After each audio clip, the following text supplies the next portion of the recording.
Hello प्यारे बच्चों। Last class में हम लोग सब्ट्रैक्शन ऑफ वेक्टर पढ़े थे, सुनो, है ना। तो सब्ट्रैक्शन ऑफ वेक्टर में हम लोग लिखे थे कि वेक्टर ए जिसका मैग्नीट्यूड है कैपिटल ए और वेक्टर बी जिसका मैग्नीट्यूड है कैपिटल बी, दोनों के बीच एंगल थीटा है। तो उनका जो सब्ट्रैक्शन होगा vector A minus vector B, उस vector A minus vector B का मैग्नीट्यूड होगा under root A square plus B square minus 2ab cos theta, minus 2ab cos theta, sorry हाँ माइनस 2ab कॉस थीटा। और जो vector A minus vector B का vector A के साथ अगर angle delta होगा तो tan डेल्टा का वैल्यू होगा b sine theta upon A minus B cos theta. ठीक है, ये दोनों बात किए थे। और सब्ट्रैक्शन में हम लोग बात किए थे कि a प्लस बी का मैग्नीट्यूड और a माइनस बी के मैग्नीट्यूड को कंपेयर किए थे। तो a प्लस बी का मैग्नीट्यूड a माइनस बी के मैग्नीट्यूड से ज़्यादा होगा जब वेक्टर के बीच एंगल एक्यूट होगा। a प्लस बी का मैग्नीट्यूड a माइनस बी के मैग्नीट्यूड के बराबर होगा जब वेक्टर के बीच एंगल ऑब्ट्यूज हो, सॉरी 90 डिग्री होगा। और vector a plus vector b का जो मैग्नीट्यूड है वो कम होगा vector a minus vector b के मैग्नीट्यूड से तब जब दोनों के बीच एंगल ऑब्ट्यूज होगा, दोनों के बीच एंगल ऑब्ट्यूज होगा। ठीक है, ये सब बात कर लिए थे। ये भी कह लिए थे कि vector a plus vector b का magnitude under root A square plus B square से ज़्यादा होगा जब दोनों वेक्टर के बीच एंगल एक्यूट हो, क्योंकि under root A square plus B square में कुछ पॉजिटिव क्वांटिटी जुड़ेगा। और vector a plus vector b का मैग्नीट्यूड रूट ओवर ए स्क्वायर प्लस बी स्क्वायर से कम होगा जब एंगल ऑब्ट्यूज होगा दोनों वेक्टर के बीच। और vector a plus vector b का magnitude under root A square plus B square होगा जब 90 डिग्री होगा दोनों वेक्टर के बीच एंगल। तो ये सब बात कर लिए थे। हम एक इम्पॉर्टेंट नोट आपको नहीं बताए थे, इसलिए बता रहे हैं क्योंकि ये सब चीज़ सवाल में ज़रूरत होगा, सवालों में इसका ज़रूरत पड़ेगा। इम्पॉर्टेंट नोट ये है, two vectors A and B each of magnitude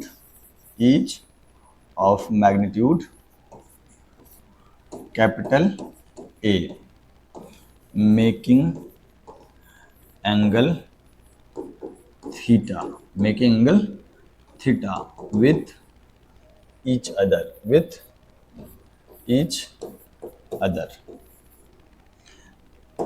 the difference of them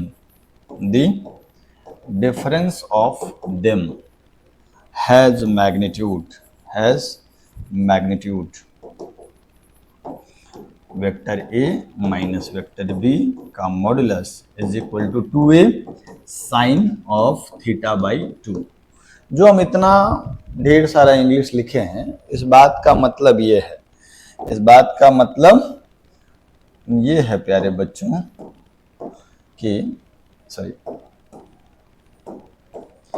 कि अगर एक वेक्टर है जिसका मैग्नीट्यूड है कैपिटल A और इस वेक्टर का नाम देते हैं A वेक्टर, ठीक। एक दूसरा वेक्टर है जिसका मैग्नीट्यूड है कैपिटल B और उसका दूसरा वेक्टर है जो है कैपिटल B वेक्टर, उसका मैग्नीट्यूड है थीटा कैपिटल A और दोनों के बीच एंगल है थीटा। हम क्या बोले, पहला वेक्टर का मैग्नीट्यूड कैपिटल A, दूसरे का भी मैग्नीट्यूड कैपिटल A, दोनों के बीच एंगल थीटा। और जो ये इतना सारा बात लिखा गया है वो सिर्फ ये कह रहा है कि अगर हम इन दोनों का डिफरेंस देखें तो ऑब्वियसली ये चीज जो होगा वो a माइनस बी होगा, ये वाला चीज जो होगा ये होगा vector a minus vector b, ठीक। ये जो vector a minus vector b होगा उसका मैग्नीट्यूड होगा 2a साइन थीटा बाई 2। अगर आपको याद हो तो ऐसा ही बात हम लोग एडिशन में बोले थे। एडिशन में क्या बोले थे, एडिशन में ये बोले थे कि अगर ये वेक्टर a है जिसका मैग्नीट्यूड कैपिटल A है और ये वेक्टर b है जिसका मैग्नीट्यूड भी कैपिटल A है और दोनों के बीच एंगल थीटा है, माने बराबर मैग्नीट्यूड के दो वेक्टर को मैं जोड़ रहा हूं तो जोड़ने से रिजल्टेंट का वैल्यू आता था 2a cos of theta by 2। इसको भी हम लोग प्रूव किए थे, इसको भी हम लोग प्रूव करेंगे, ठीक है।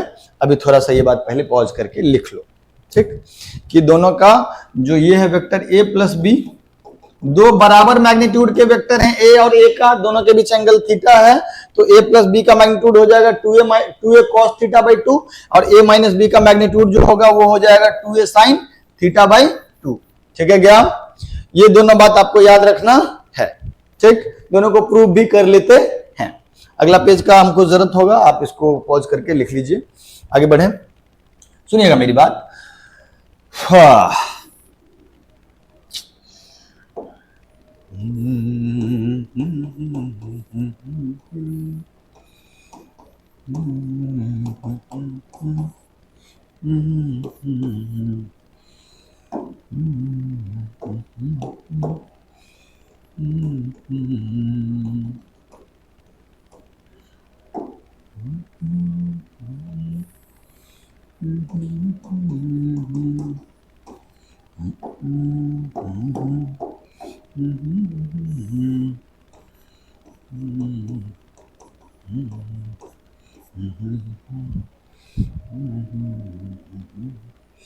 देखो a प्लस बी को हम r दिखा रहे हैं, a माइनस बी को r1 बता रहे हैं। ठीक, तो हम आपको क्या बताएं कि r का मैग्नीट्यूड होगा इन जनरल जो आप लोग पढ़ते हैं वो ये पढ़ते हैं कि r का जो मैग्नीट्यूड होगा that is a plus b का मैग्नीट्यूड, वो आपने पढ़ा है root over a square plus B square plus 2ab cos theta, और r1 वेक्टर जो है उसका magnitude that is vector a minus vector b, इसका मैग्नीट्यूड आपने पढ़ा है a square plus B square minus 2ab cos theta. इसी में हमने आपको स्पेशल केस बताया। स्पेशल केस का क्या मतलब हुआ कि जब b का मैग्नीट्यूड और a का मैग्नीट्यूड दोनों बराबर हो और वो किसके बराबर हो जाए, कैपिटल A के बराबर हो जाए। अगर ऐसा हुआ तो a प्लस बी का मैग्नीट्यूड का जो फॉर्मूला होगा वो हम लोग सिंपली लिखेंगे under root a square plus a square plus 2a square cos theta, हाँ ना बोल, और उसके बाद ये हो जाएगा 2a square 1 plus cos theta, और हाफ एंगल फॉर्मूला में हमने पढ़ा है कि 1 प्लस cos थीटा होता है 2 cos square theta by 2। Similarly 1 minus cos theta होता है 2 sin स्क्वायर थीटा बाई 2। तो यहाँ पे 1 प्लस cos थीटा का फॉर्मूला लगा देंगे 2 cos स्क्वायर थीटा बाई 2, तो ये आ जाएगा root over 2a square into 2 cos square theta by 2। मक्खी कहाँ बैठ रहा है भाई, मक्खी वाला जलाया जाए, बड़ी बदमाश होता है मक्खी वक्खी सब। cos स्क्वायर थीटा बाई 2, अब इसका जब रूट ले लेंगे तो ये वैल्यू हो जाएगा 2a cos of theta by 2। ये चीज हम दूसरी बार प्रूव कर रहे हैं। ये तो था a प्लस बी का, कब कौन सा केस, जब दोनों का मैग्नीट्यूड बराबर हो। अभी हम आपको क्या सिखाएं, अभी हम ये सिखाएं कि अगर दोनों का मैग्नीट्यूड बराबर हो, दोनों का मैग्नीट्यूड बराबर हो तो जो डिफरेंस है उसका मैग्नीट्यूड, डिफरेंस है उसका मैग्नीट्यूड मतलब vector a minus vector b का मैग्नीट्यूड। तो यहाँ पे b का ये वाला फॉर्मूला में हम लोग क्या करेंगे, b की जगह a रख देंगे, तो हो जाएगा a square plus a square minus 2a square cos theta. तो फिर से यहाँ पर अगर हम 2a स्क्वायर कॉमन ले लेंगे तो आंसर आएगा 2a square 1 minus cos theta, और 1 माइनस cos थीटा का हाफ एंगल फॉर्मूला आता है 2 sin स्क्वायर थीटा बाई 2। यहाँ रखेंगे 2 sin square theta by 2, root ले लेंगे तो आंसर आ जाएगा 2a sin of theta by 2। ठीक, तो ये बात हमेशा याद रखना है कि बराबर मैग्नीट्यूड के दो वेक्टर जिनका मैग्नीट्यूड a और a है, उनका सम का मैग्नीट्यूड होगा 2a cos थीटा बाई 2 और डिफरेंस का मैग्नीट्यूड होगा 2a sin theta by 2, given that कि दोनों का मैग्नीट्यूड a हो और दोनों के बीच एंगल थीटा हो। ये बात याद रखना है।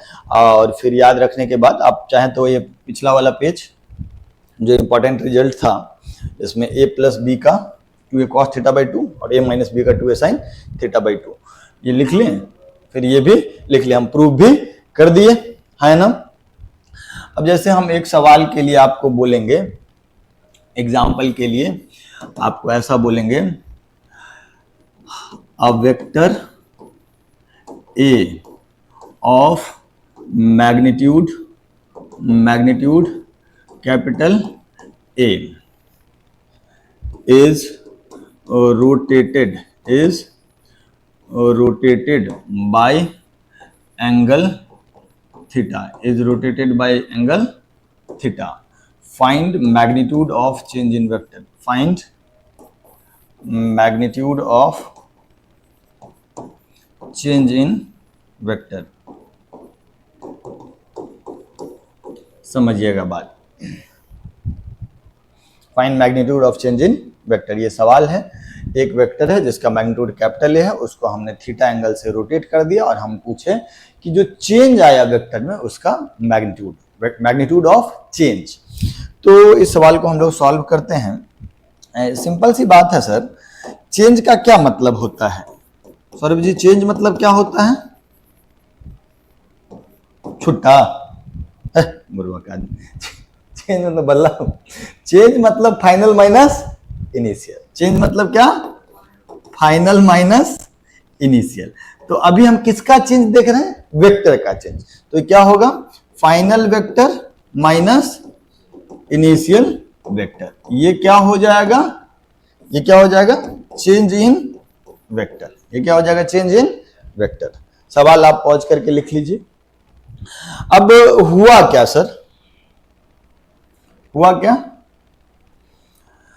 कि एक वेक्टर है कैपिटल ए, एक वेक्टर है कैपिटल ए जिसका मैग्नीट्यूड है कैपिटल ए, वेक्टर ए जिसका मैग्नीट्यूड है कैपिटल ए।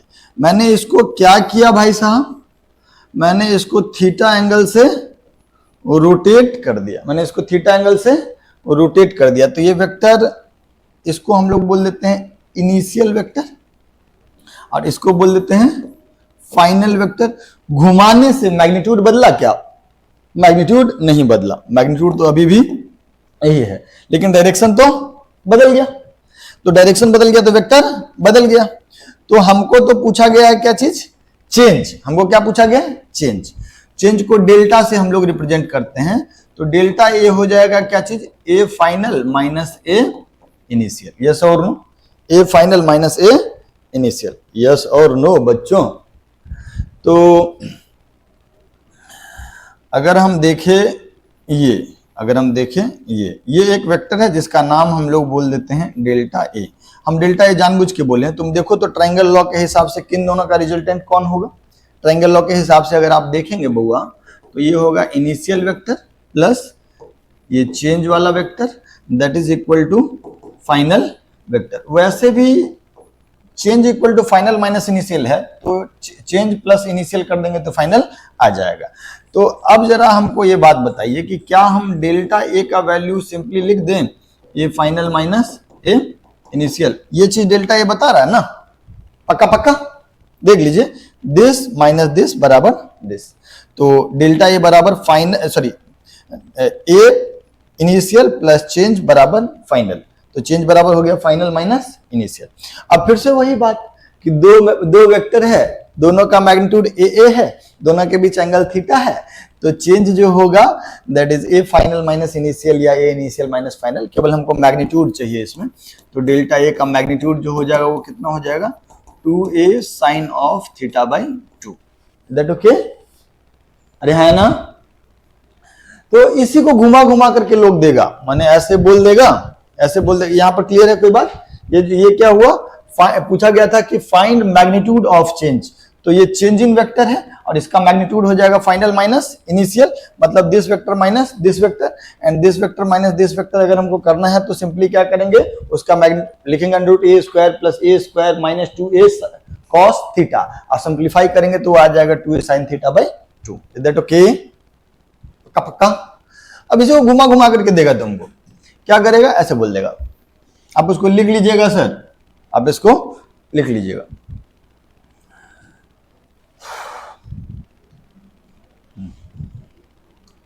जैसे एग्जाम्पल के तौर पे ऐसे बोलेगा, आपको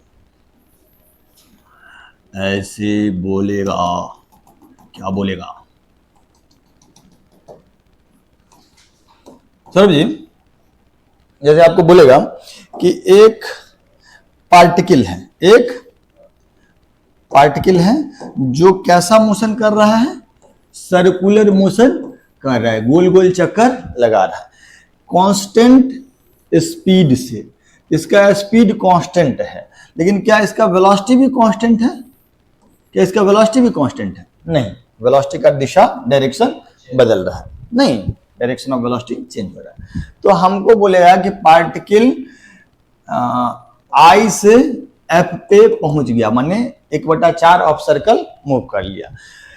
particle moves from I to F, particle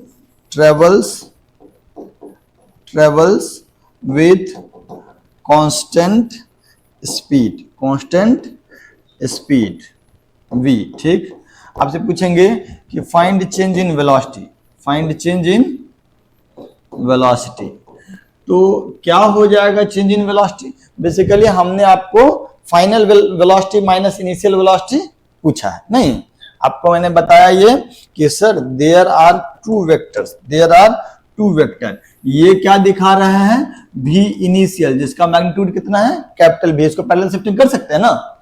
और ये वाला जो होगा ये क्या दिखा रहा है?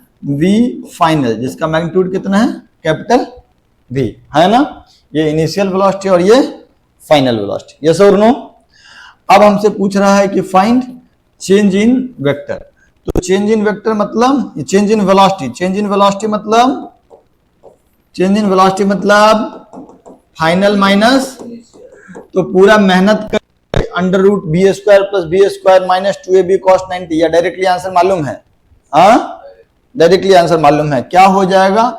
चेंज इन वेलोसिटी को हम लोग लिख रहे हैं डेल्टा वी, तो डेल्टा वी का मैग्नीट्यूड डायरेक्टली लिखेंगे, क्या लिखेंगे? 2v sign 90 degree by 2। नहीं, वेलोसिटी कितना डिग्री से घूम गया? 90 डिग्री से, है ना। तो दोनों के बीच, फाइनल और इनिशियल के बीच एंगल कितना हो गया? 90 डिग्री। तो चेंज इन वेलोसिटी हो गया 2b साइन 45 डिग्री। कितना हो जाएगा सर? नहीं, √2v। वैसे भी तुम देख लो, इसमें बराबर मैग्नीट्यूड के हैं, तो जो एडिशन होगा वही सब्ट्रैक्शन होगा। नहीं, वेक्टर a प्लस बी बराबर वेक्टर a माइनस बी, कब? जब थीटा 90 डिग्री हो। तो सिंपली हो जाएगा √2b होगा a प्लस बी और वही होगा a माइनस बी, मतलब फाइनल प्लस इनिशियल भी √2b मैग्नीट्यूड का होगा, फाइनल माइनस इनिशियल भी √2b मैग्नीट्यूड का होगा। इतना करने का जरूरत नहीं था, लेकिन फिर इसमें आपसे पूछ देगा, अब अलग अलग जगह पे पूछते जाएगा, जैसे कि आप ये एक पॉइंट है, ये I था, ये F था, इसको नाम ले देते हैं G, इसका नाम दे देते हैं कितना डिग्री पे? 60 डिग्री पे, है ना। और फिर बोल देंगे कि पार्टिकल गया I से G, कहां गया? I से G। बताओ चेंज इन वेलोसिटी। तो पार्टिकल जब 60 डिग्री घूमा तो इसका वेलोसिटी भी कितना डिग्री घूम जाएगा? 60 डिग्री। मैं अगला पेज ले लूं।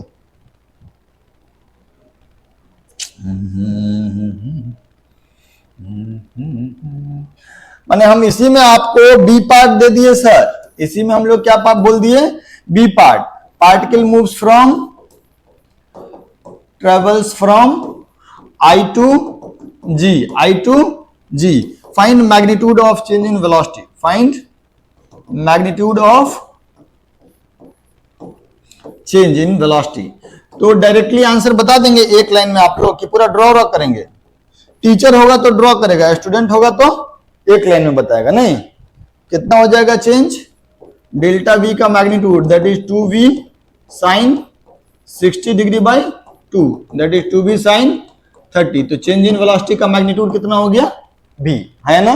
मैंने आपसे क्या कहा कि पार्टिकल यहां था तो उसका वेलोसिटी इधर था नहीं था? बोलो भाई, ठीक। फिर पार्टिकल यहां पहुंच गया, गोल गोल चक्कर लगाया ना। कैसा चक्कर लगाया? गोल गोल। कैसा? तो फिर ये यहां आ गया ना, और यहां आ गया तो ये फाइनल वेलोसिटी हो गया, और इसका भी मैग्नीट्यूड कितना है? v है। अगर हम बोल रहे हैं कि पार्टिकल कितना डिग्री घूम गया? 60 डिग्री, तो क्या वेलोसिटी भी 60 डिग्री घूम जाएगा? बोलो तो सौरभ जी, सही कि गलत? सही। दो लाइन दोनों एक दूसरे के साथ कितना बना रहा है? 60 degree angle, sorry 90 degree angle. ये R है और ये V है, ठीक। अब हम क्या किए, ऐसे इस रेडियस को 60 डिग्री घुमाए तो ये वेलोसिटी भी कितना घूम जाएगा 60 डिग्री, क्योंकि ये वाला जो एंगल है 90 डिग्री ये बदल रहा नहीं है। तो यहां पर ये पोजीशन है और ये वेलोसिटी है, तो ये पोजीशन वाला कितना एंगल घूम गया 60 डिग्री, तो वेलोसिटी भी कितना घूम जाएगा 60 डिग्री। नहीं, ये तो पूरा इन दोनों के बीच का एंगल फिक्स है, ठीक। तो ये आर को अगर हम 60 डिग्री से घुमाएंगे तो ये भी कितना डिग्री से घूमेगा 60 डिग्री। इसी को हम लोग जब एनएलएम पढ़ेंगे तो वहां पे बोलेंगे कि दो लाइंस के बीच एंगल थीटा, तो उनके परपेंडिकुलर्स के बीच भी एंगल थीटा। तो यहां पोजीशन और यहां पोजीशन, दोनों पोजीशन के बीच एंगल 60 डिग्री, तो यहां पर जो वेलोसिटी है और यहां पर जो वेलोसिटी है उसके बीच भी angle 60 degree. Is that okay? और हम पूछेंगे v फाइनल, इसका भी मैग्नीट्यूड v और इसका भी magnitude v, v final minus v initial, तो सिंपली लिख देंगे 2b sin 60/2 that is 2b sin 30। फिर इसी में c पार्ट दे देंगे। देखिए टाइम पास कर रहा आदमी, I से H चला गया, I से H चला गया, कितना डिग्री घूम गया 120 डिग्री, कितना डिग्री घूम गया 120 डिग्री।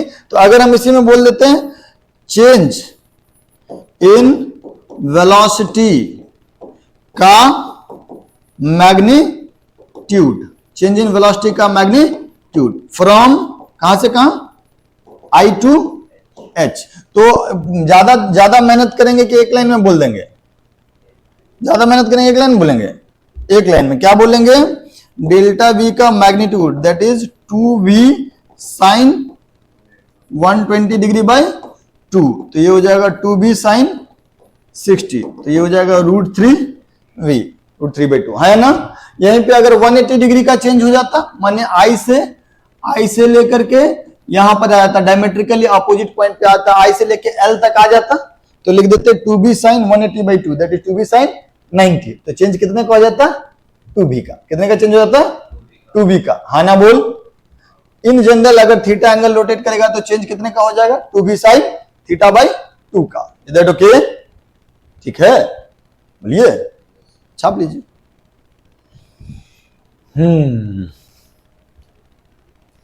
पहले तो हम आपको ए पार्ट बताए होंगे जिसको आप, पहले तो आपको हम ए पार्ट बताएं, जो कि ए पार्ट यहां दिया हुआ है। ये आई से कहां गया एफ तक, आई से कहां गया एफ तक। नहीं, ए पार्ट को आराम से लिख लीजिएगा, फिर उसके बाद इसको आगे बढ़ाइएगा, फिर थोड़ा सा छोटा करके बी पार्ट का आंसर लिख लीजिएगा, और फिर इसी में थोड़ा और छोटा अगर कर देंगे तो सी पार्ट का भी आंसर आ जाएगा। तो ये जो था, ये था क्या चीज, डिफरेंस ऑफ वेक्टर का ऊपर छोटा मोटा पुन्नु सा सवाल। Is that okay? ये सबको दूध भात क्वेश्चन बोलते हैं, है ना। आगे बढ़े, ठीक है सर। जब भी आपको चेंज पूछेगा तो चेंज का मतलब होता है फाइनल माइनस इनिशियल, ठीक है। चलिए, तो हम लोग एडिशन पढ़ लिए, सब्ट्रैक्शन पढ़ लिए। एडिशन में एक चीज नहीं पढ़े हैं, दैट इज कंपोनेंट लेके एडिशन, उसी की तरफ हम लोग आगे बढ़ेंगे। थोड़ा सा बात देख लेते हैं। टॉपिक है representation of vector in Cartesian coordinate form. Representation of vector in Cartesian coordinate form. Coordinate form बच्चों, हमने वेक्टर को कैसे कैसे दिखाया? हमने वेक्टर को सिंपली दिखाया कि भाई लेंथ एरो फॉर्मेट में, मतलब एरो बना दिए, अब बोले कि ये वेक्टर ये है, तो लेंथ एरो फॉर्मेट में हम लोग क्या कैसे समझे, क्या बात इंपॉर्टेंट था कि वेक्टर का मैग्नीट्यूड जितना ज्यादा, लेंथ ऑफ एरो उतना ज्यादा, वेक्टर का डायरेक्शन जिधर, एरो का डायरेक्शन भी उधर। तो एक और फॉर्मेट में हम लोग वेक्टर को दिखाते हैं, एक और फॉर्मेट में हम लोग वेक्टर को दिखाते हैं, जिसको बोलते हैं कार्टेशियन कोऑर्डिनेट फॉर्म। सर हम आपको एक बात बताए थे, आपको मैंने बताया था आई कैप के बारे में, क्या आपको याद है? क्या याद है? What is I cap? I cap is it is a unit vector along positive X axis.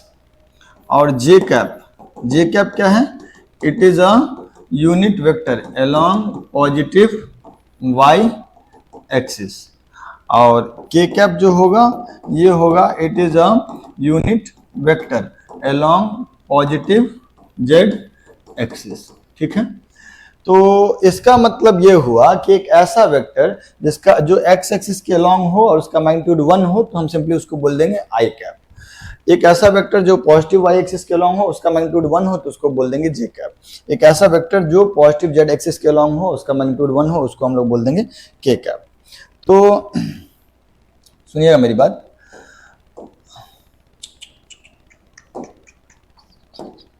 सुनिएगा, जैसे अगर मैं, तो पूरा एकदम सिंदूर कलर का है, ऑपरेशन सिंदूर।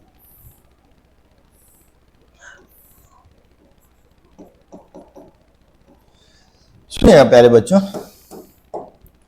ये जो है ये पॉजिटिव एक्स एक्सिस है, ये जो है ये पॉजिटिव वाई एक्सिस है, और ये जो है ये पॉजिटिव जेड एक्सिस है। ठीक है, और हम आपसे क्या कह रहे हैं कि अगर पॉजिटिव एक्स एक्सिस की दिशा में, पॉजिटिव एक्स एक्सिस की दिशा में एक मैग्नीट्यूड का एक वेक्टर बनाए तो हम इसको क्या बोलेंगे, ये वेक्टर को हम सिंपली क्या बोल देंगे, आई कैप।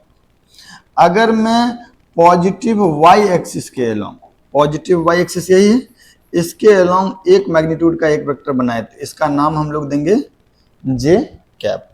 और अगर मान लिया जाए कि हम एक पॉजिटिव जेड एक्सिस के अलोंग एक मैग्नीट्यूड का वेक्टर बना देंगे तो इसको हम लोग बोलेंगे के कैप। ये तीन भिन्न भिन्न वेक्टर हैं।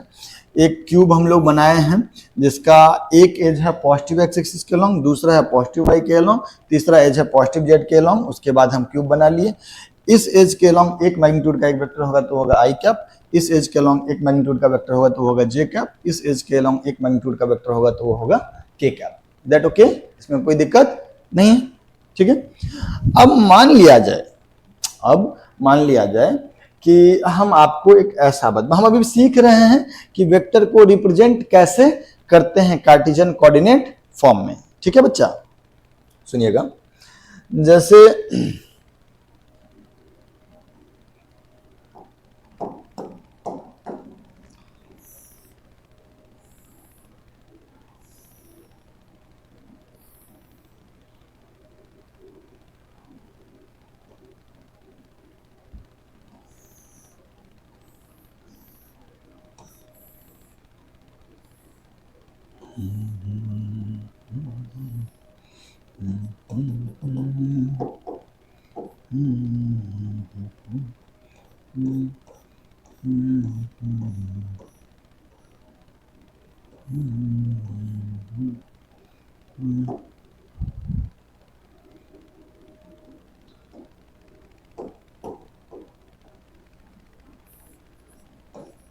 ये पॉजिटिव एक्स एक्सिस है बउआ, ये है पॉजिटिव वाई एक्सिस और ये है जेड एक्सिस। ठीक है बच्चा, मान लीजिए कि ये जो ये क्यूबॉइड है, ये क्यूबॉइड है, इसका ये लेंथ कितना है ए एक्स, ये वाला बेस का जो ये वाला एज है इसका लेंथ है ए एक्स, ये वाला लेंथ है ये है ए वाई, और जो हाइट है उसका लेंथ है ए जेड। उसका लेंथ कितना है ए जेड।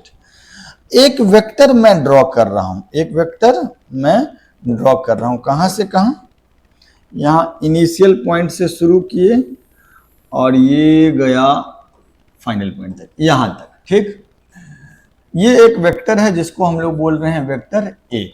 ध्यान से मेरी बात सुनिएगा, वेक्टर ए के अलोंग अगर हम यहां से मतलब अगर हम वेक्टर ए के अलोंग चले तो उड़ के यहां से यहां पहुंच जाएंगे, नहीं पहुंच जाएंगे, लेकिन यहां से यहां तक पहुंचने का एक और तरीका है। कैसा, एक्स एक्सिस के अलोंग ए एक्स चलो, वाई एक्सिस के अलोंग ए वाई चलो और जेड एक्सिस के अलोंग ए जेड चलो। ठीक है, अगर ये तीनों दूरी तय कर लेंगे तो फिर से हमारा नेट डिस्प्लेसमेंट यही ए वेक्टर वाला हो जाएगा, पक्का पक्का। तो क्या हम ऐसा कह सकते हैं कि इस ए वेक्टर के देयर आर थ्री टुकड़ाज, there are three components, X axis के along A X, Y axis के अलोंग ए वाई और जेड एक्सिस के अलोंग ए जेड, यस और नो। तो यहां पे हम डिफाइन करेंगे ए एक्स क्या होगा, component of vector A along X axis, along X axis.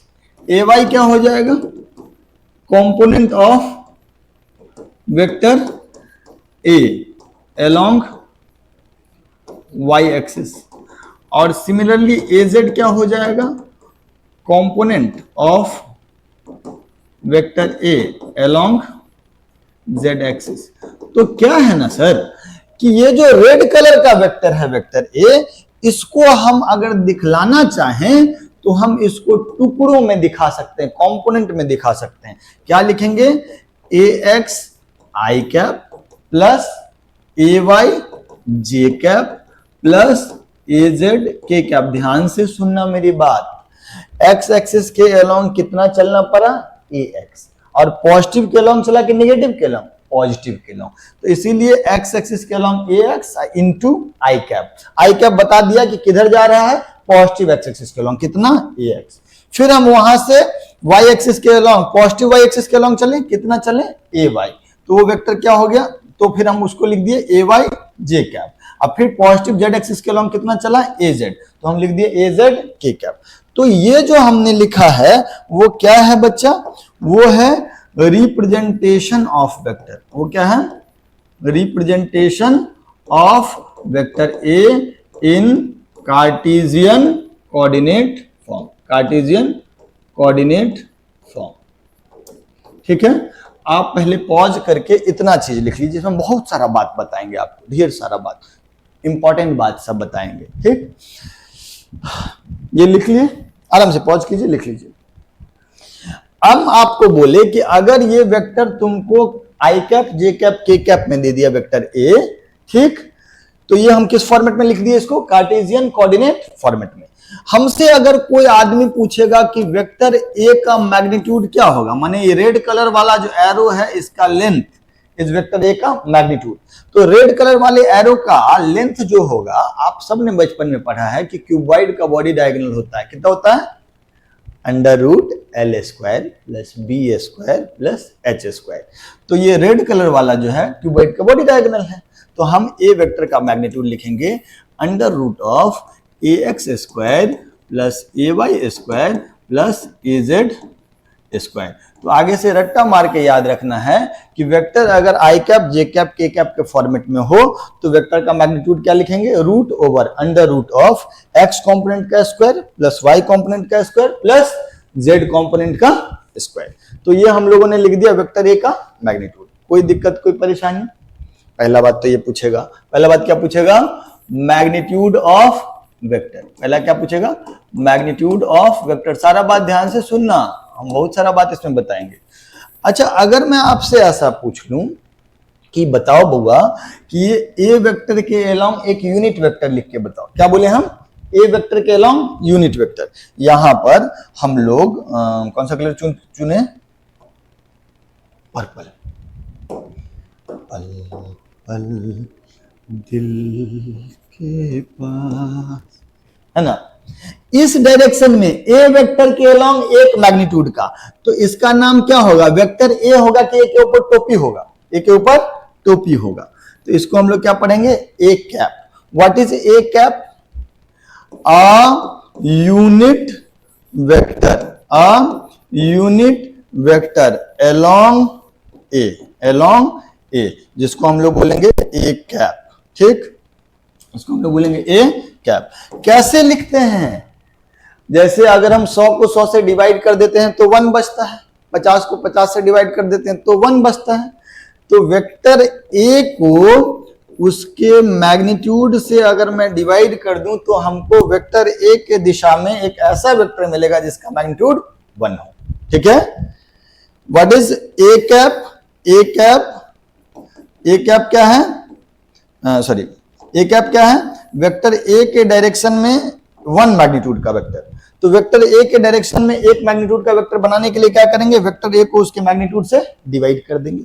तो माने अगर हमको ए के डायरेक्शन में यूनिट वेक्टर बोलेगा लिखने के लिए, तो what will I do, what will I do, पहले लिखूंगा वेक्टर ए जो कि कितना है, ए x I cap plus A Y J cap plus A Z के कैप प्लस ए जेड के कैप। ये क्या हो गया, वेक्टर ए। और फिर इसको डिवाइड कर दूंगा किससे, इस वेक्टर के मैग्नीट्यूड से, जो कि कितना हो जाएगा ax का स्क्वायर प्लस ay का स्क्वायर प्लस z का स्क्वायर और सबका अंडर रूट। तो कोई भी वेक्टर आपको दे दिया आई cap J cap K cap में, उस वेक्टर का मैग्नीट्यूड पूछेगा तो अंडर रूट ऑफ सारे कंपोनेंट का स्क्वायर का सम, है ना। और अगर उस वेक्टर के डायरेक्शन में यूनिट वेक्टर पूछा तो उस वेक्टर को उसके मैग्नीट्यूड से डिवाइड कर देंगे। कोई दिक्कत कोई परेशानी? पक्का पक्का इसको छाप लो, लिख लो, और भी बहुत सारा बात मैं बताऊंगा। इस पेज पे मैं वापस से आऊंगा। हाँ, जैसे कि अगर मैं आपसे ये पूछूं कि भाई कोई वेक्टर ऐसे ax i cap ay j cap az k cap के अलॉन्ग लिखा के जैसा लिखा हुआ है, तो क्या इस वेक्टर का मैग्नीट्यूड, दैट मींस इस एरो का लेंथ आपसे पूछा जाए तो आप आराम से बता देंगे ये होगा, है ना, under root ax square plus ay square plus az square. और इस वेक्टर के डायरेक्शन में यूनिट वेक्टर अगर पूछ लेगा तो इस वेक्टर को इसके मैग्नीट्यूड से डिवाइड कर देंगे। एज फॉर एग्जाम्पल, जैसे कि मान लिया जाए कि हम एक सवाल कर रहे हैं, सुनिएगा मेरी बात।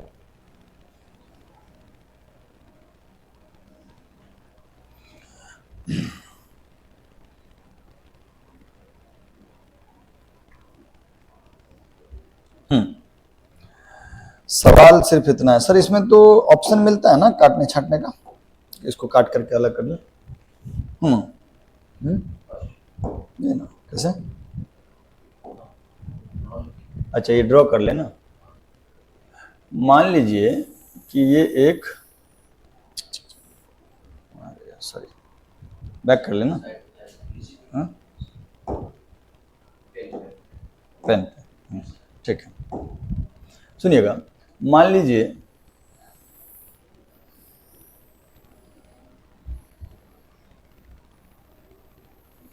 हाँ भाई तुम चलो यहाँ, ये बढ़िया चीज़ है यार, नहीं मज़ा आ गया, सही है, ठीक। ये सवाल है, आप इस सवाल को पहले नोट कर लीजिए, ठीक है। हम इसको सॉल्व कर देते हैं। बीच में वीडियो थोड़ा सा पॉज हो गया था तो वापस से हमको एक्सप्लेन करना पड़ा। ये सवाल लिख लीजिए। सवाल क्या कह रहा है कि एक वेक्टर है 3i cap plus 4j cap plus 12k cap. एक दूसरा वेक्टर हम पूछे कि इस वेक्टर का मैग्नीट्यूड बताओ, इसके अलॉन्ग यूनिट वेक्टर बताओ, और फिर एक पार्ट और है उस पर हम लोग चर्चा करेंगे। आप आराम से वीडियो को पॉज कर दीजिए, इस सवाल का आंसर आराम से लिखिए, फिर मैच कराइएगा। वेक्टर ए का मैग्नीट्यूड कितना हो जाएगा?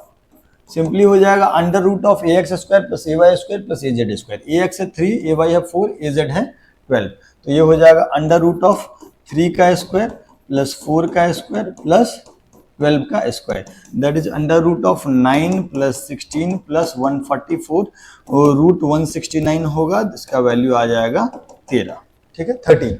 तो वेक्टर ए का मैग्नीट्यूड आ गया सर, ठीक।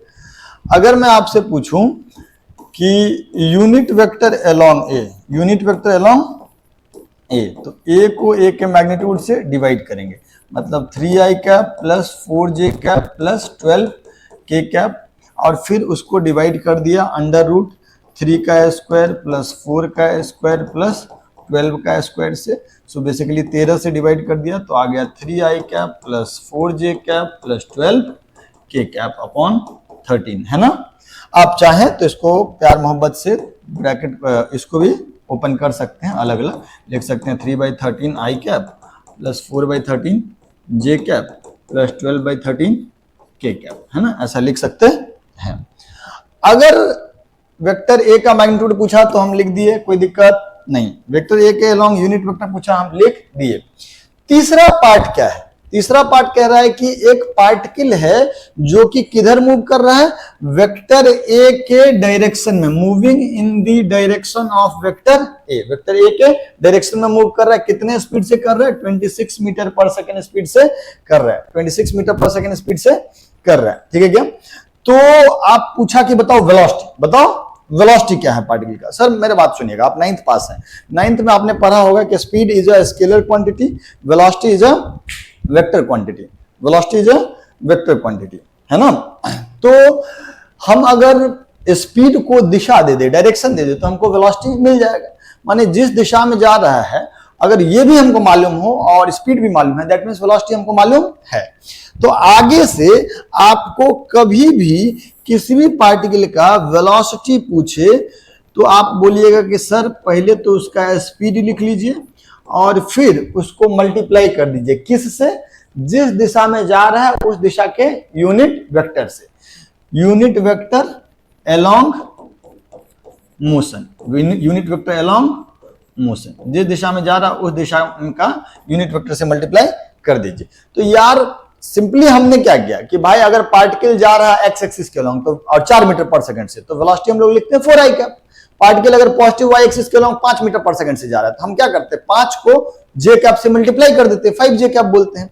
तो वेक्टर अगर ए के डायरेक्शन में जा रहा है, पार्टिकल अगर ए के डायरेक्शन में जा रहा है, वेक्टर ए के डायरेक्शन में, तो सिंपली क्या करेंगे जो स्पीड है उसको मल्टीप्लाई कर देंगे जिस दिशा में जा रहा है उस दिशा के यूनिट वेक्टर से। तो बेसिकली इसका जो आंसर होगा वो हो जाएगा 26 इंटू, जा किसके अलोंग रहा है, ए कैप के अलोंग जा रहा है, किसके अलोंग, ए कैप के अलोंग। तो हम सिंपली 26 को ए कैप से मल्टीप्लाई करेंगे, देन वी विल गेट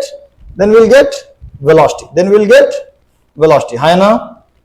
तो काम कर लेते हैं हम लोग, सिंपली 26 को मल्टीप्लाई कर देते हैं किससे, 3/13 आई कैप प्लस 4/13 जे कैप प्लस 12/13 के कैप। मल्टीप्लाई कर देंगे तो सिंपली क्या आ जाएगा, 6i cap plus 8j cap plus 24 के कैप, इतना लिख देंगे। यही चीज आपका वेलोसिटी है। आगे से याद रखिएगा, दो तरीके से सवाल पूछ सकता है। वेक्टर ए दे देगा, बोलेगा उस वेक्टर का मैग्नीट्यूड बताओ, तो आप मैग्नीट्यूड खट से बता देंगे, √ax² + ay² + az²। Vector A दे देगा, उसके अलोंग यूनिट वेक्टर पूछ लेगा, तो उस वेक्टर ए को ही उसके मैग्नीट्यूड से डिवाइड कर देंगे। फिर ये बोलेगा कि ए वेक्टर है, उसी के डायरेक्शन में कुछ भी, उसी के डायरेक्शन में 50 मैग्नीट्यूड का वेक्टर बताओ, तो 50 को ए के यूनिट वेक्टर से मल्टीप्लाई कर देंगे, है ना। तो 50 तो उसका मैग्नीट्यूड हो गया, और यूनिट वेक्टर से मल्टीप्लाई कर दिया, तुमको दिशा भी मिल गया, डायरेक्शन भी मिल गया। तो यहाँ पे वेलोसिटी पूछा था, किसके अलोंग था, वो ए के अलोंग था, और 26 से जा रहा था, तो 26 को ए कैप से मल्टीप्लाई कर दिए। ठीक है क्या,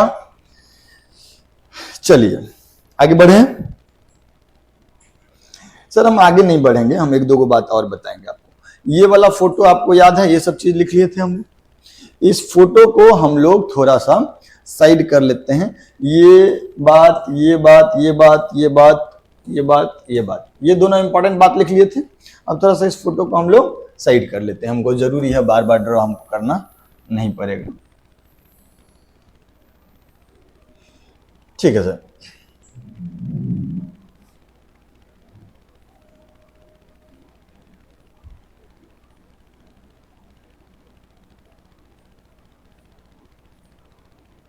सुनिए,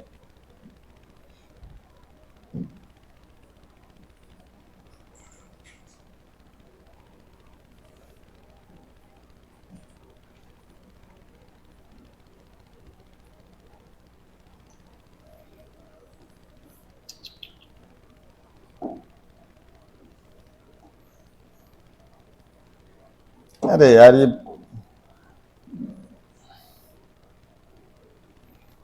हट नहीं रहा भाई, सौरभ इस फोटो को हटाना है। तो अच्छा वो छोटा इसीलिए नहीं हो रहा है, ठीक, ओके।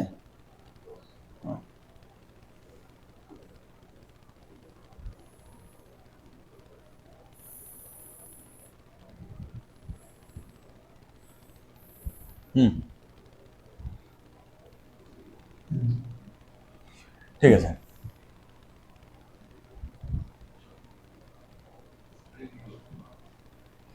हाँ, बाप रे बड़ा मुश्किल काम है यार ये सब।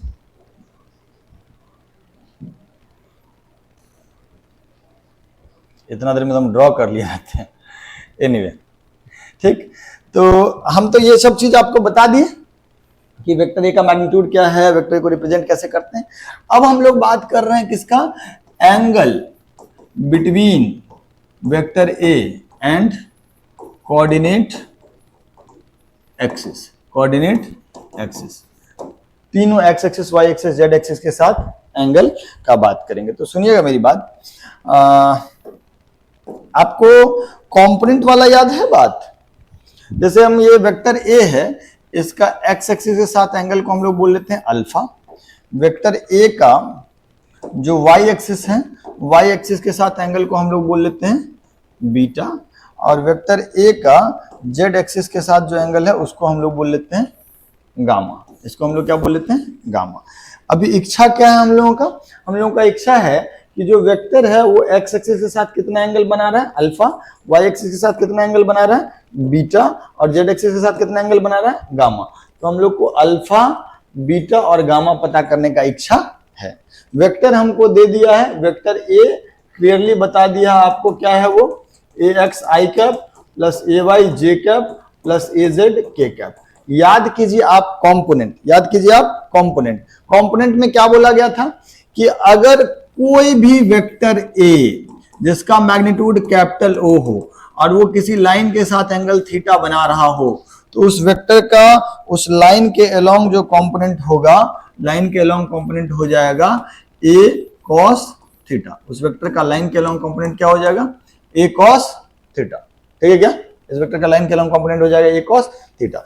तो यार उसी लॉजिक से अगर ये वेक्टर एक्स एक्सिस के साथ अल्फा एंगल बना रहा है, तो हम लोग component of vector A, component of vector A along X axis कितना हो जाएगा, वो हम लोग लिख लेंगे ए कॉस अल्फा। वो क्या लिख लेंगे, ए कॉस अल्फा।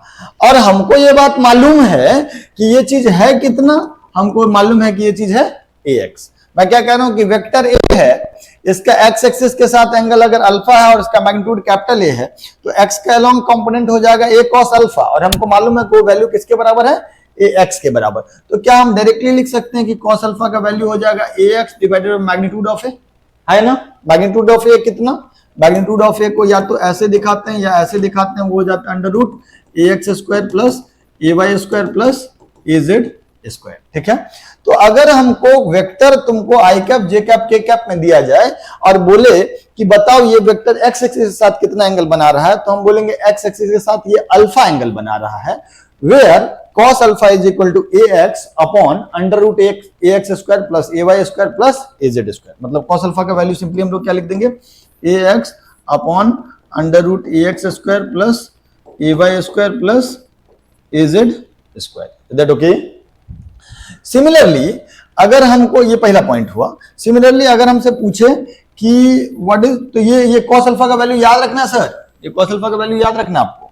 अगर हम आपसे पूछे कि what is component of A along Y axis, along Y axis, तो ये क्या हो जाएगा, ए कॉस बीटा। ये क्या हो जाएगा, ए कॉस बीटा। क्यों? क्योंकि वेक्टर ए वाई एक्सिस के साथ बीटा एंगल बना रहा है, तो वाई एक्सिस के अलोंग कंपोनेंट हो जाएगा ए कॉस बीटा। और हमको पता है कि वाई एक्सिस के अलोंग जो कंपोनेंट है उसका वैल्यू कितना है, ए वाई है, उसका वैल्यू कितना है, ए वाई है। तो यहां से हम लिख सकते हैं कि A Y is equal to, A Y is equal to A cos beta. तो क्या यहां से कॉस बीटा का वैल्यू हम लोग लिख सकते हैं, A Y divided by modulus of A, या that is A Y divided by under root A X square plus A Y square plus A Z square. ये कॉस बीटा का value लिख सकते हैं। अगर सेम लॉजिक से आपसे पूछा जाता कि इस वेक्टर का जेड एक्सिस के साथ एंगल क्या है, तो जेड एक्सिस के साथ एंगल है गामा, वेयर कॉस गामा, इसी लॉजिक से ये हो जाएगा ए Z upon under root A X square plus A Y square plus A Z square. बाबू हम आपको अभी बहुत बढ़िया बात सिखाएं। क्या सिखाएं कि अगर वेक्टर आपको कार्टेशियन कोऑर्डिनेट फॉर्मेट में दिया जाए, आई cap J cap K cap में दिया जाए, तो आप इसको देख के बता सकते हैं कि ये वेक्टर एक्स एक्सिस के साथ कितना एंगल बना रहा है, ये वेक्टर वाई एक्सिस के साथ कितना एंगल बना रहा है, और ये वेक्टर जेड एक्सिस के साथ कितना एंगल बना रहा है, वो हम बता सकते हैं। मान लिया जाए कि ये वेक्टर एक्स एक्सिस के साथ अल्फा एंगल बना रहा है, तो cos अल्फा का वैल्यू ये हो जाएगा। अगर ये वेक्टर वाई एक्सिस के साथ बीटा एंगल बना रहा है, तो cos बीटा का वैल्यू ये हो जाएगा। अगर ये वेक्टर जेड एक्सिस के साथ गामा एंगल बना रहा है, तो cos गामा का वैल्यू ये हो जाएगा। यहां से हम cos alpha, cos beta, cos gamma बता सकते हैं। पहले तो वीडियो पॉज कीजिए और ये चीज लिख लीजिए। हम आपको इससे पहले दो जरूरी बात बताए थे। अगर आप देखेंगे तो हम आपको वेक्टर अगर कार्टेशियन कोऑर्डिनेट फॉर्मेट में है तो वेक्टर का मैग्नीट्यूड लिखना सिखाए थे, वेक्टर के अलोंग यूनिट वेक्टर लिखना सिखाए थे, वेक्टर के अलोंग किसी और मैग्नीट्यूड का वेक्टर लिखना है तो वो लिखना सिखा दिए। अब ये देख करके हम वेक्टर का एक्स एक्सिस के साथ एंगल, वाई एक्सिस के साथ एंगल और जेड एक्सिस के साथ एंगल भी बता सकते हैं। ठीक है क्या? जैसे एज फॉर एग्जाम्पल इसको हटा दे, क्या इसको लिख लीजिए जल्दी से, हम हट जाते हैं। एक सवाल कराएंगे हम आपको।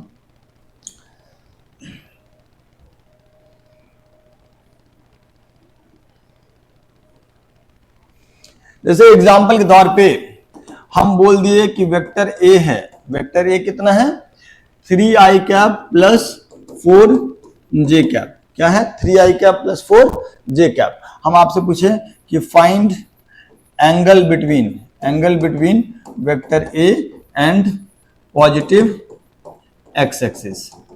ठीक, और हम आपसे पूछे कि find angle between vector A and positive Y axis.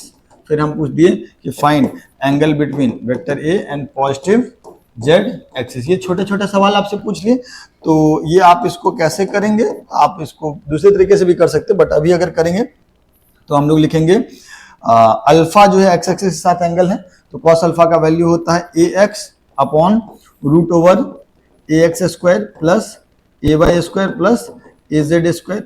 इस सवाल में ए एक्स कितना है 3 है, ए वाई कितना है 4 है और ए जेड है ही नहीं, मतलब ए जेड कितना है 0 है। तो हम लोग इसको लिख लेंगे 3 upon magnitude of vector that is under root 3 square plus 4 square that is 5। तो कॉस अल्फा हो गया 3/5। हम ये देख करके आराम से बोल देंगे कि अल्फा का वैल्यू कितना हो जाएगा 53 डिग्री, क्योंकि कॉस 53 डिग्री का वैल्यू होता है 3/5। अगर आपको याद हो तो कॉस 53 डिग्री होता है 3/5। तो अल्फा का वैल्यू आ गया, मतलब एक्स एक्सिस के साथ एंगल आ गया। सिमिलरली हम वाई एक्सिस के साथ एंगल को कॉस बीटा बोलेंगे और कॉस बीटा का वैल्यू हो जाएगा ए वाई अपॉन मैग्नीट्यूड ऑफ ए। तो ए वाई अपॉन मैग्नीट्यूड ऑफ ए मतलब 4/5। तो कॉस बीटा का वैल्यू 4/5, तो खट से हम लोग बोल देंगे कि बीटा का वैल्यू कितना डिग्री हो जाएगा 37 डिग्री, क्योंकि cos 37 का वैल्यू होता है 4/5।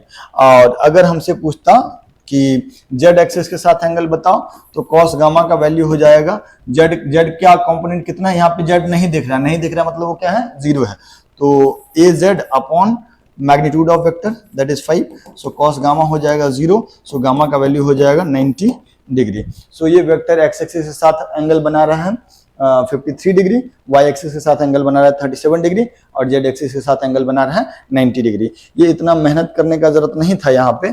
अगर हम इसको थोड़ा आराम से दिखाते तो भी हम इसको बता सकते थे, है ना।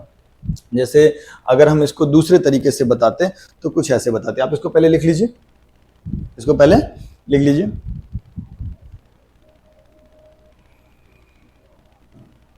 माने अगर हम इसको दूसरे तरीके से बताते, ये सिंपल है ना,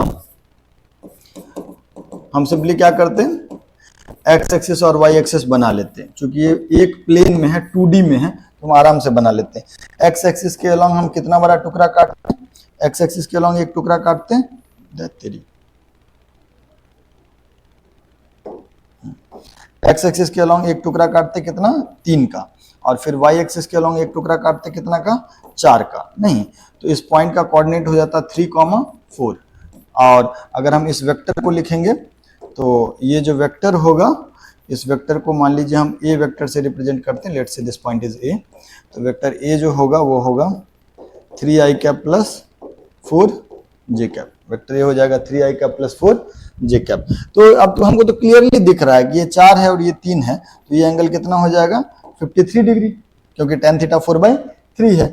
तो एक्स एक्सिस के साथ एंगल 53 डिग्री हो गया, और अगर ये 53 डिग्री एंगल है तो ये बचा हुआ एंगल 37 डिग्री हो जाएगा। तो वाई एक्सिस के साथ एंगल 37 डिग्री है जो आया भी है, और जेड एक्सिस कुछ इधर है परपेंडिकुलरली आउटवर्ड, तो हमको देख करके बता देंगे कि ये 90 डिग्री। ये वेक्टर ए जो है जेड एक्सिस के साथ कितना डिग्री एंगल बना रहा है 90 डिग्री। तो यहाँ पर हम ये काम ड्रॉ करके कर पाए, क्योंकि वेक्टर जो थे उसके सिर्फ एक्स और वाई कंपोनेंट था, मतलब 2D में है ये वेक्टर, तो प्लेन में हम इसको ड्रॉ कर पाएंगे। तो प्लेन में अगर ड्रॉ कर पाएंगे तो इस मेथड से चलना ज्यादा बढ़िया नहीं है, बेहतर है कि हम ज्योमेट्री यूज करके या ट्रिग्नोमेट्री यूज करके आंसर पे पहुंच जाए। लेकिन कई बार वेक्टर जो होता है वो आपका 3D में होता है। एज फॉर एग्जाम्पल, जैसे आप इसको लिख लीजिए, पॉज कीजिए और इसको लिख लीजिए। जैसे एग्जाम्पल के तौर पे हम आपको बोल दिए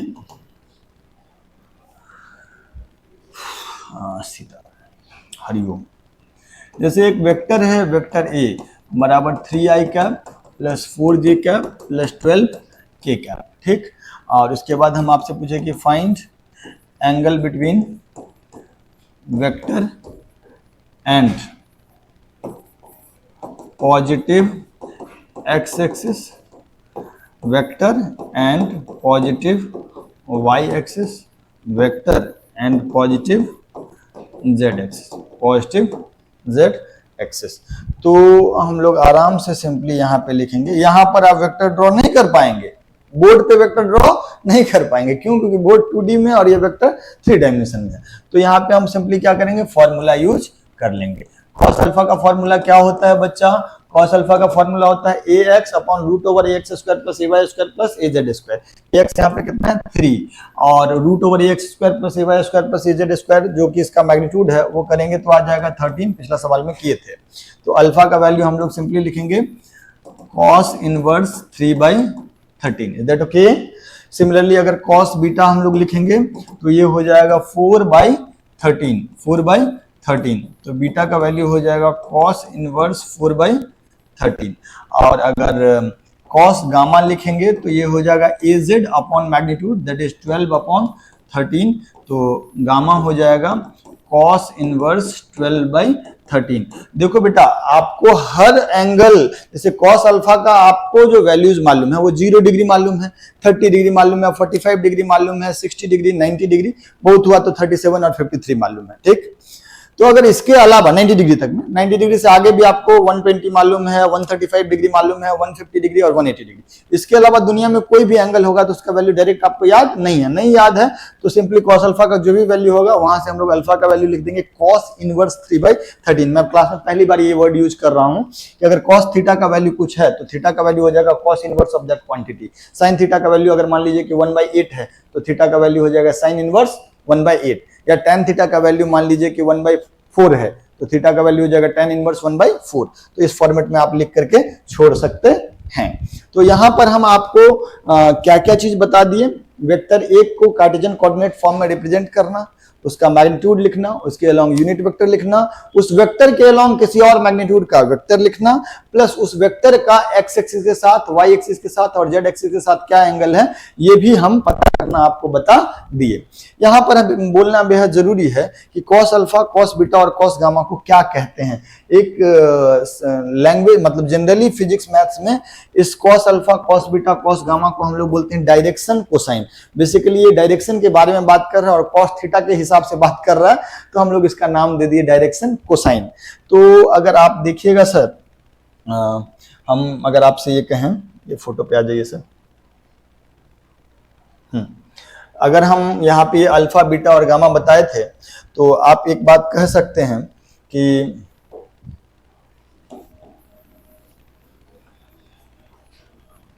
डायरेक्शन कोसाइन के नाम से हम एक चीज जान लेंगे यहाँ पे। अरे इतना सॉरी, एक बार में मिटा लेते हैं। हाँ सर सुनिएगा मेरी बात। हेलो, अगर हम यहाँ पे बोले कि डायरेक्शन कोसाइन, तो डायरेक्शन कोसाइन वही चीज हुआ है जो हम लोग अभी पढ़े हैं।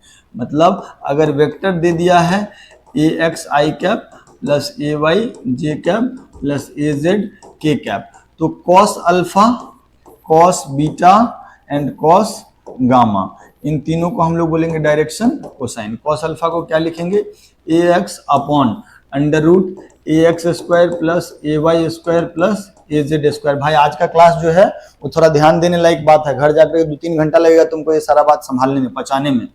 कॉस बीटा का वैल्यू हो जाएगा ay upon under root ax square plus ay square plus az square, और कॉस गामा का वैल्यू हो जाएगा az upon under root ax square plus ay square plus az square. So these three are called direction cosines of the vector. इस तीनों में relation भी होता है। क्या रिलेशन होता है आप खुद ही देखिएगा और बताइएगा।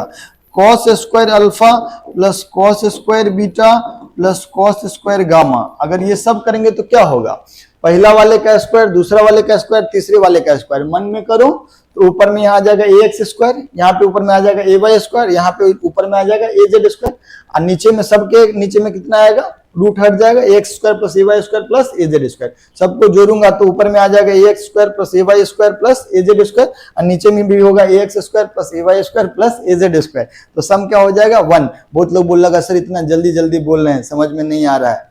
अरे सिंपल सा बात है भाई, वीडियो पॉज करो, इसका स्क्वायर करो, इसका स्क्वायर करो, इसका स्क्वायर करो, और तीनों को जोड़ के देखो। जोड़ के देखोगे तो तुमको दिखेगा कि ये वैल्यू कितना है, 1 है। ये वैल्यू कितना है, 1 है। तो आगे से याद रखना है कि डायरेक्शन कोसाइन के स्क्वायर को अगर मैं जोड़ूंगा, cos square alpha plus cos square beta plus cos square gamma, that will be 1। यहाँ पे घुमा करके भी कई बार मतलब एग्जामिनर सवाल थोड़ा बहुत पूछ लेता है। माने वो क्या करेगा कि cos स्क्वायर के बारे में नहीं बोलेगा, वो साइन स्क्वायर के बारे में बोलेगा। जैसे cos स्क्वायर को हम लोग लिख सकते हैं 1 माइनस साइन स्क्वायर अल्फा, और cos स्क्वायर बीटा को लिख सकते हैं 1 माइनस साइन स्क्वायर बीटा, और cos स्क्वायर गामा को लिख सकते हैं 1 minus sine square gamma, that is equal to 1। तो यहाँ से अगर हम इधर देखें तो 3 होगा, और उसके बाद माइनस में ढेर सारा चीज होगा। ढेर सारा चीज क्या होगा, sign square alpha, sign square beta, sign square gamma, और इधर 1 होगा। जब हम अरेंज करेंगे 1 को इधर ले आएंगे तो लिखेंगे 3 minus 1 is equal to sine square alpha plus sine square beta plus sine square gamma. तो मोरल ऑफ द स्टोरी ये है कि जैसे हम लोग डायरेक्शन कोसाइन का cos स्क्वायर बात किए, वैसे ही 3 माइनस 1 का वैल्यू क्या हो जाएगा, 2, और 2 हो जाएगा sign square alpha plus sine square beta plus sine square gamma. तो यहाँ से हम डायरेक्ट अल्फा बीटा गामा का एक रिलेशन ये और एक रिलेशन ये, जब हम तुम्हारी उम्र में थे तो ये दोनों रिलेशन याद रखते थे, ये दोनों रिलेशन याद रखते थे। ठीक है क्या, cos square alpha plus cos square beta plus cos square gamma 1, sin square alpha plus sin square beta plus sin square gamma 2, where alpha beta gamma R angle between vector A with x axis and angle between vector A with y axis and angle of between angle vector A and z axis। ये सारा बात याद रखना है। ठीक है, अगर हमको सवाल होगा पूछना तो हम कुछ इस तरीके से पूछेंगे। आप इसको पॉज कर लीजिए, लिख लीजिए आराम से, एकदम तसल्ली से लिख लीजिए। और ये दोनों जब अगर मेरे क्लास में कोई भी रिजल्ट अगर ब्रैकेट में चला गया, मतलब उस रिजल्ट को याद रखना है। आप ध्यान से देखिए ना, आप ध्यान से देखिए, आपको दिखेगा कि मैंने ढेर सारे रिजल्ट को ब्रैकेट में रखा है। जैसे आपको यहां भी दिखेगा कि मैग्नीट्यूड ऑफ वेक्टर ए जो है उसको हम लोग ब्रैकेट में रखे हैं।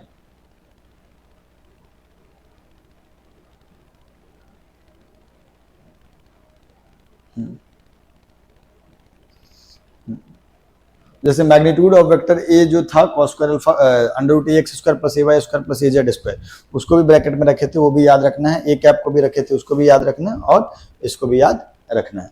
अब अगर हमसे सवाल पूछेगा तो सवाल कैसा पूछेगा सुन लीजिएगा। जैसे एग्जाम्पल के तौर पे हम आपसे ऐसा पूछ लिए कि a vector makes 45 degree with positive x axis and positive y axis both। ठीक है, find angle between vector, find angle between vector and positive z axis, angle between vector and positive z axis, ये पता करना है। तो सुनिएगा मेरी बात। अगर अल्फा देखिए पूछा, बोला क्या कि वेक्टर ए एक्स एक्सिस के साथ 45 डिग्री बना रहा है, वाई एक्सिस के साथ भी 45 डिग्री बना रहा है, और angle between vector A and positive Z axis आपसे पूछ लिया। तो आप सिंपली क्या समझे कि अल्फा का वैल्यू दिया है 45 डिग्री, और बीटा का भी वैल्यू कितना दिया है 45 डिग्री, और गामा का वैल्यू आपसे पूछा जा रहा है। तो आप क्या करेंगे, आप उस जो फॉर्मूला है वो यूज कर लेंगे। क्या फॉर्मूला है, cos square alpha plus cos square beta plus cos square gamma, that is equal to 1। तो यहाँ पे लिख देंगे cos स्क्वायर 45 डिग्री, तो 1/√2 का square plus cos square 45 degree, तो फिर से 1/√2 का स्क्वायर, और प्लस cos स्क्वायर गामा, तो cos square gamma that is equal to 1, ये हो जाएगा 1/2 plus 1/2 plus cos square gamma that is 1। तो cos स्क्वायर गामा कितना हो जाएगा, 0 हो जाएगा, है ना, 1 - 1 0 हो जाएगा। तो गामा का वैल्यू कितना हो जाएगा, 90 डिग्री। ठीक है, एक और सवाल हम लोग करते हैं इसमें।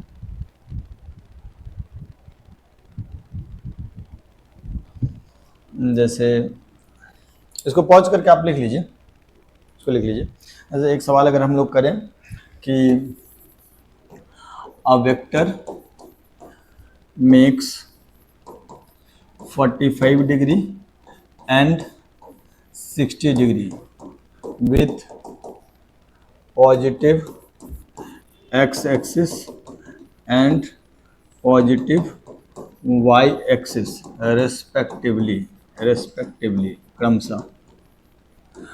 x-axis पॉजिटिव x-axis से 45 डिग्री बना रहा है वेक्टर, अब पॉजिटिव y-axis से 60 degree. Find angle between vector a and positive z axis and positive z axis.